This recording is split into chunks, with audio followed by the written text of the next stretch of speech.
Merci fidèles téléspectateurs de MS Télévision. Nous sommes également présents pour cette semaine, pour ce nouveau numéro de la tribune de leaders. Nous avons une fois de plus le réel plaisir de recevoir pour vous un leader dont vous êtes déjà habitué avec lui au travers de cette tribune, d'autant plus qu'il est l'invité permanent de cette grande tribune qui vous amène dans l'ascension au niveau du leadership. Nous avons cité le leader multidimensionnel, le bishop Ejiba Yamapia, qui nous avons une fois de plus le privilège de recevoir sur ce plateau. Nous lui donnons justement l'occasion de pouvoir également saluer tous nos fidèles téléspectateurs. Nous vous disons, heureuse semaine que Dieu nous a donnée.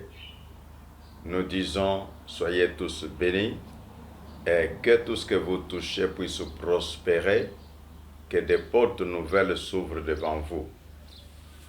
Merci beaucoup. Aujourd'hui, avec l'homme de Dieu, nous allons développer un thème très intéressant. Nous allons parler de la stabilité d'un foyer et puis nous allons également aborder la question d'actualité, notamment en ce qui concerne l'Église des Réveils du Congo. En tant que leader ecclésiastique, nous aurons aussi le privilège d'avoir sa réaction quant à cette question. Bishop, nous avons un problème crucial dans notre pays et aussi bien dans d'autres cieux, le foyer. Comment est-ce qu'on peut avoir un foyer stable? Et c'est d'abord un problème d'un foyer qui a des moyens ou même dans un foyer où il y a des moyens, on peut toujours trouver la stabilité. Merci beaucoup, M. Médard. Le foyer, d'abord, par la conception de Dieu, c'est là la base même de la société. Oui. Si les fondements sont ébranlés, qui va subsister? Si les foyers ne sont pas stables ou si le foyer n'est pas stable, la société en dépendra. C'est comme dans une église. Si l'ensemble des familles qui composent l'église, ces familles-là ne vivent pas la stabilité, un problème va être réel que l'Église aussi va être secouée. J'ai dit oui, il y a moyen d'avoir un foyer stable, Oui. mais j'ai dit aussi que la stabilité ne signifie pas manque de problèmes. Oui. Les difficultés sont inhérentes de la vie humaine dans toutes ses dimensions. C'est pourquoi nous voulons par cette émission, l'occasion qui nous est offerte, de dire quelques paroles qui permettront à l'un ou l'autre de savoir que faut-il faire pour la stabilité du foyer. Voilà. Que faut-il faire quand le foyer est menacé? Voilà. Justement, il y a certaines personnes qui penseraient peut-être qu'une fois on a des moyens, on a les atouts sur le plan financier, on pourra peut-être stabiliser le foyer. Mais sur le terrain, on trouve qu'il y a même d'autres familles où ils ont les moyens, mais qui n'arrivent toujours pas à se stabiliser. Qu'est-ce qui serait à la base de tout cela, Bishop? Oui, tout ce qui est basé sur l'intérêt temporel sera aussi temporel. Les biens matériels, ceux qui en avaient hier, ne sont pas nécessairement ceux qui en possèdent aujourd'hui. Dès que l'homme se rend compte de cette réalité, il se dira, je n'apprécierai pas mes dards en fonction de ce qu'il a aujourd'hui, Exactement. mais j'apprécierai mes dards en fonction de sa personne. Donc, je n'aime pas mes dards à cause de son argent, mais j'aime mes dards comme personne, mais l'argent est aussi quelque chose. Parce que je veux être honnête avec ceux qui nous suivent en disant clairement que si l'homme ou la femme dit que je ne me suis pas marié par intérêt, Oui. je dis c'est un mensonge. Exactement. Chacun de nous a un intérêt dans une personne. Je veux dire, quelqu'un dira, non, moi j'ai besoin de me marier à un homme qui prie. Oui. Mais c'est un intérêt qu'il cherche dans Voilà. l'homme qui prie. L'autre dit, j'ai besoin de me marier avec une femme qui prie. C'est un intérêt qu'il cherche dans cette femme qui prie. Voilà. Donc il y a toujours un intérêt quelque part. Mais c'est comprendre que même si c'est à cause de ce que l'homme prie que je l'ai accepté, que je puisse être préparé, que s'il arrivait que cet homme qui priait, voilà, ça commence à baisser, que je ne l'abandonne pas pour autant, voilà, mais que je travaille pour que sa spiritualité soit relevée. Voilà. Mais justement, Bishop, en cette question, je ne sais pas si l'Église a un rôle important à jouer pour pouvoir stabiliser le foyer. Parce que nous étions en train de dire que l'argent n'est pas la seule cause qui puisse stabiliser le foyer, oui, mais nous voulons dire que l'Église a un rôle à jouer. Vous voyez, la parole de Dieu que nous avons dans la Bible donne des enseignements très profonds de Genèse à Apocalypse. Déjà dans la conception du foyer, l'Éternel Dieu dit qu'il n'est pas bon que l'homme soit seul, et je lui ferai une aide semblable. Maintenant, quand Dieu dit je lui ferai une aide semblable, c'est pour dire, dans d'autres versions, on dit même je lui ferai un vis-à-vis. Et dans d'autres versions, on dirait je lui ferai un autre comme lui. Nous voulons dire que c'est l'Église, à la lumière de la parole de Dieu, qui peut aider la société, basée sur le foyer, à devenir des situations ou des unions stables. Voilà.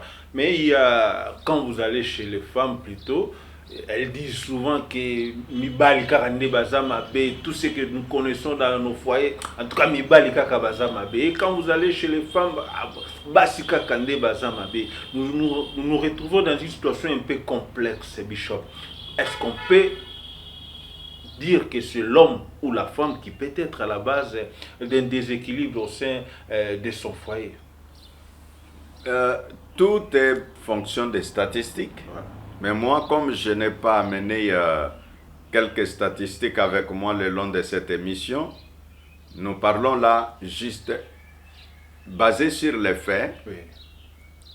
Pourquoi on dit que Mibalinde Bazamabe? C'est parce que les femmes ont la possibilité de se plaindre chez celui-ci et chez celui-là. Voilà. Et là, la notion se répand que les hommes sont comme ça. Maintenant, l'homme, souvent, a la honte, oui, de dire, par exemple, dans le cadre d'infidélité, que l'homme commence à raconter chez celui-ci, oh, ma femme est en train de sortir, ouais, avec tel, oui, et ma femme, il semble qu'elle est en train d'être séduite, ouais, par tel. L'homme se sentira gêné, oui, de dire ça. Diminué. Et comme il est gêné, il n'en parlera pas. Voilà. Et parce qu'il n'en parle pas, on croit que ça n'existe pas. Non. Il y a des hommes bons, oui, il y a des femmes bonnes, tout comme il y a aussi des femmes compliquées, oui, autant qu'il y a des hommes compliqués. Voilà.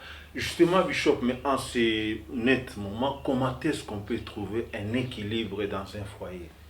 Quels sont les mobiles, les éléments, les fondamentaux qu'il faut mettre en place pour stabiliser un peu nos foyers aujourd'hui?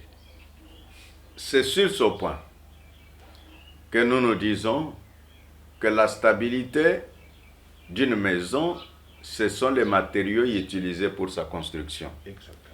La stabilité d'un foyer, ce sont les méthodes aussi utilisées, les moyens qu'on utilise pour la consolidation du foyer. Les deux cœurs, le cœur de l'homme, le cœur de la femme, ces deux cœurs sont appelés à s'unir. Oui. Quand ces deux cœurs sont ensemble, viendra ce que la Bible enseigne, que l'homme aime sa femme, oui, et que la femme soit soumise à son mari. Voilà. Vous entendez là, l'un a le droit, oui, d'être aimé et l'autre a aussi le droit de sentir la soumission. Voilà. Ce qui fait que de l'un ou de l'autre côté, il y a toujours des choses à faire. Oui. Est-il possible d'avoir ou quels sont les éléments? Oui. Comprendre quels sont tes droits, quels sont tes devoirs. Voilà. Quand tu maîtrises tes droits et tes devoirs, tu commences à les exécuter. Il est vrai que l'un peut peut commencer à exécuter ses devoirs, Oui. est-ce que l'autre est-elle ou est-il aussi en train d'exécuter ses devoirs? Voilà. Donc il faut cette complémentarité qui fait que chacun fait ce qu'on attend de lui.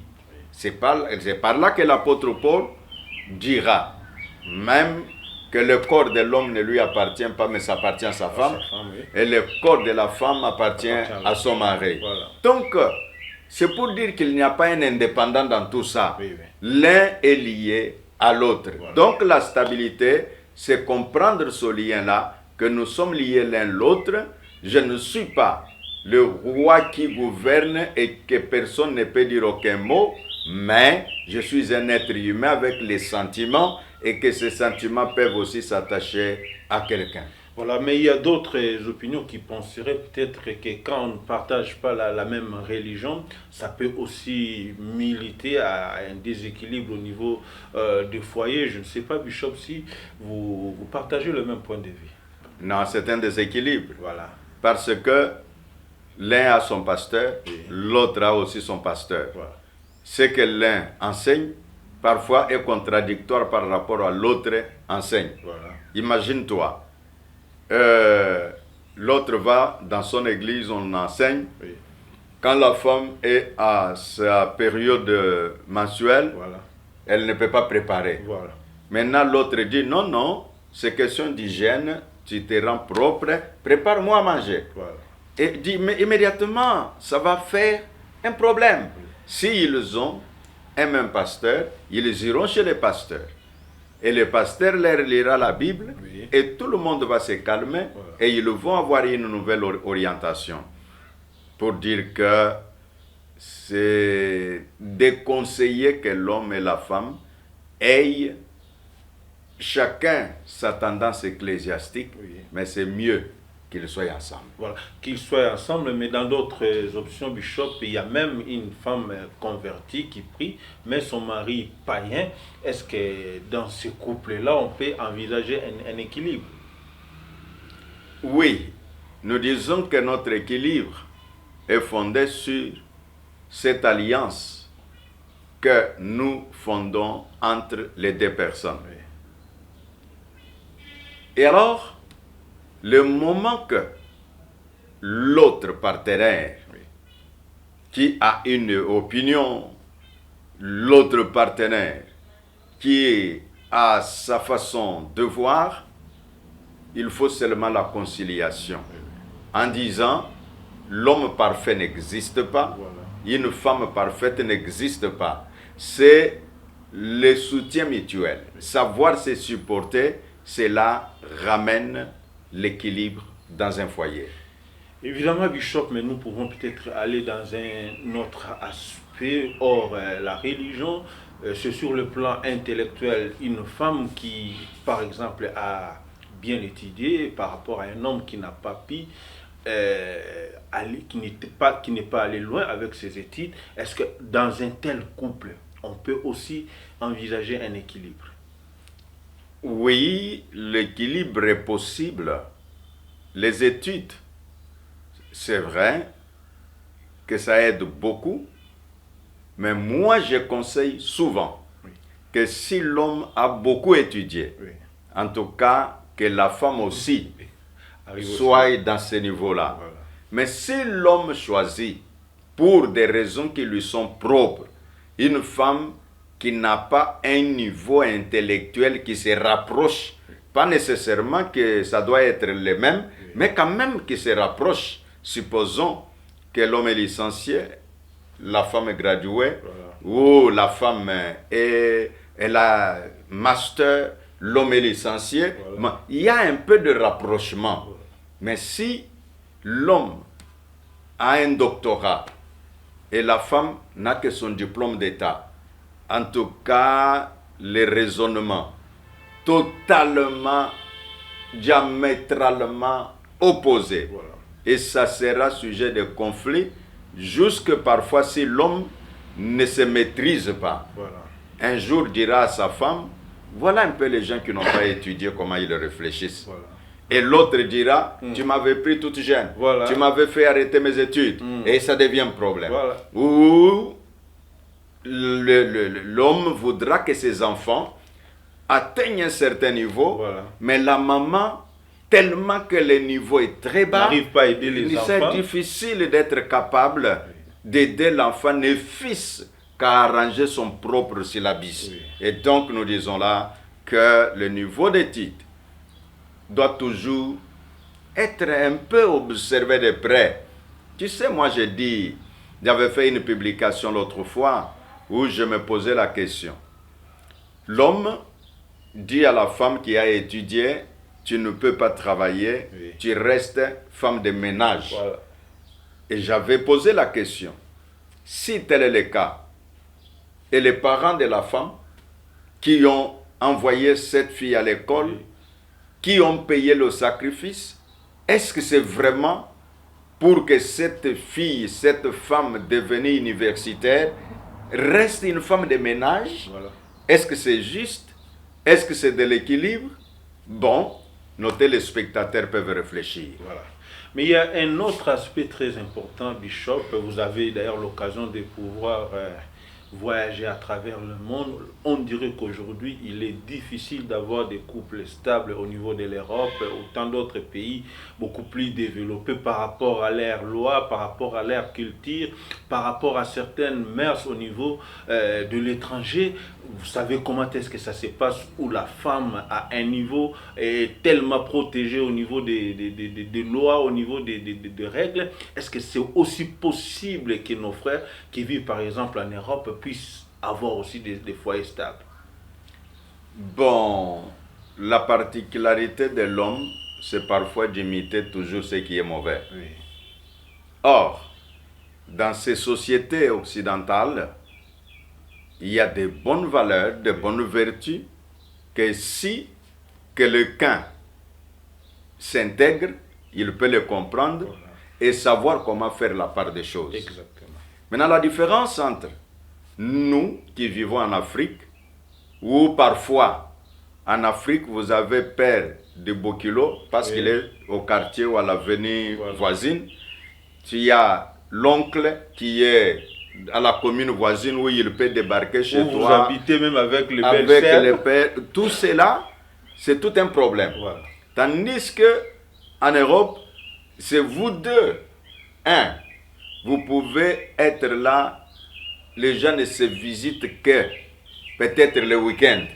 Cette façon d'être ensemble, ça rapproche parfois les gens. En même temps, cette façon d'être ensemble, où c'est toi ou c'est moi.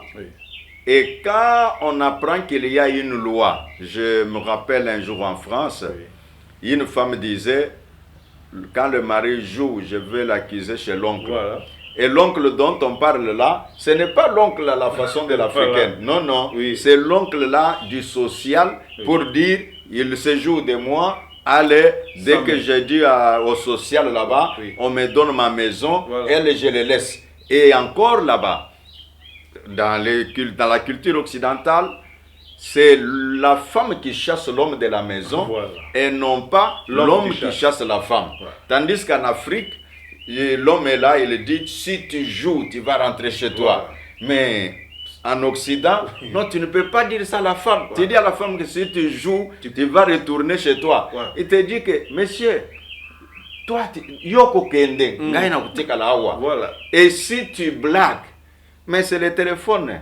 Dès que la police se présente, quand vous voulez, oh c'est quoi? Non, non, la femme dit, je suis en insécurité. Tout droit, la police dit, monsieur, 100 mètres. 100 mètres. Si on te voit que tu as fait ton pied à 100 mètres d'ici, tu vas en prison. Tu vois, cette façon-là, ici, ça ne se fait pas. Ça ne se passe pas. Voilà. C'est un peu cette différence que quand quelqu'un veut copier, il va copier seulement ce qui est mauvais, au lieu de copier ce qui est bon. Alors c'est à ce titre-là que nous voulons peut-être, vous en tant que leader ecclésiastique, et vous avez quand même à communier avec ces deux cultures, comment est-ce que vous pouvez aider nos frères et sœurs qui sont par exemple à l'étranger avec des lois, avec des mœurs un peu compliquées? Qu'est-ce qu'ils peuvent faire pour garder un peu l'équilibre, sinon pas à l'africaine, mais conformément à la parole de Dieu pour, n'est-ce pas, garder l'équilibre au sein de leur foyer?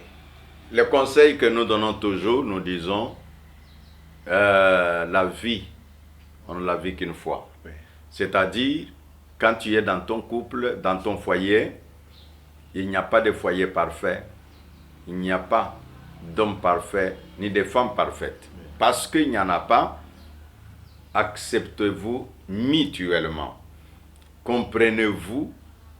Quand on s'accepte, je ferai en sorte que je comprenne ma femme, voilà, et que ma femme aussi me comprenne que mon mari n'aime pas ça. Oui. Ou ma femme en tout cas n'aime pas ça. Cette complémentarité-là, même en Europe, ça peut aider le foyer à se stabiliser. Voilà. Et nous disons par là que si en Europe les gens divorcent, en Afrique les gens aussi divorcent. Oui, oui. Mais il y a moyen qu'avec l'aide de Dieu, avec l'aide du Saint-Esprit, avec l'aide de Jésus capable de transformer l'eau en vin, il peut permettre que le couple qui manque d'amour, l'amour puisse régner.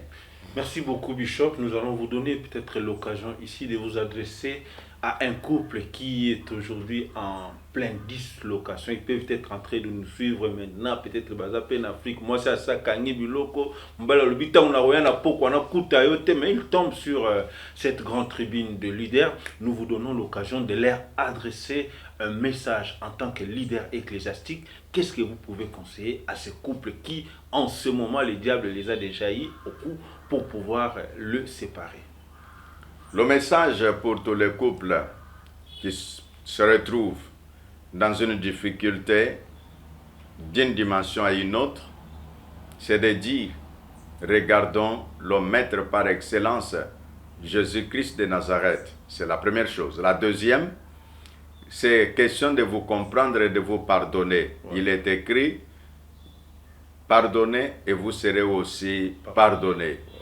Au-delà, nous disons qu'il y a possibilité d'avoir un foyer stable si nous ne voulons pas nous comparer aux autres.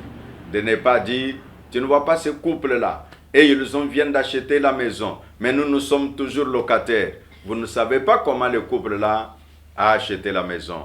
Donc, faites en sorte que vous puissiez être content de ce que vous avez, en tendant aussi à devenir meilleur. Je ne veux pas dire accepter volontairement la souffrance éternelle, mais non, travailler pour que s'il y a souffrance aujourd'hui, que le lendemain soit meilleur. Voilà. Merci beaucoup. Nous avons pu développer avec l'homme de Dieu ce grand chapitre qui touche d'ailleurs la stabilité au niveau des foyers, mais nous allons également aborder la question d'actualité. On le sait bien, ce qui se passe au niveau de l'église des réveils du Congo. Nous avons aussi le privilège d'avoir sur ce plateau un leader ecclésiastique.